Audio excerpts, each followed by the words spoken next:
भाभी की मदद करने लगा, लेकिन फिर थोड़ी देर में ही बरसात भी कम हो गई और हम दोनों नीचे आ गए।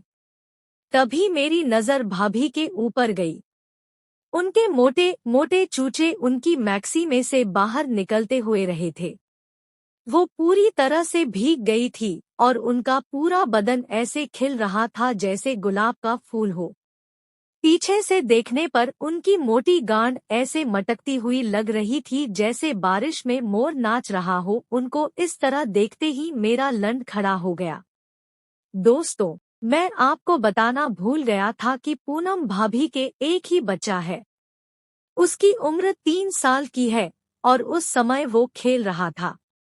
भाई साहब यानी पूनम भाभी के पति भी उस समय घर आए नहीं थे। फिर मैं वापस आने लगा तो उन्होंने मुझसे कहा कि अभी रुक जाओ, मैं चेंज कर लूँ तो चाय बनाती हूँ, पीकर जाना। इस पर मैं रुक गया। फिर वो चेंज करने बाथरूम में चली गई। जैसे ही वो बाथरूम में गई मैं उनके पीछे पीछे चला गया और दरवाजे की दरार से देखने लगा। फिर जैसे जैसे वो अपने कपड़े उतार रही थी वैसे वैसे मेरा खड़ा लंड और तन रहा था। तभी भाभी नहाने लगी। उन्हें नहाते देख मैंने अपना लंड बाहर निकाला और उसे जोर जोर से हिलाने लगा।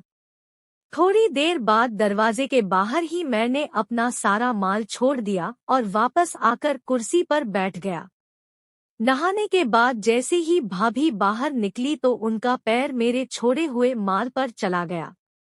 जब उन्होंने उस पर ध्यान दिया तो वो सारा माजरा समझ गई और फिर बिना कुछ कहे अपने रूम में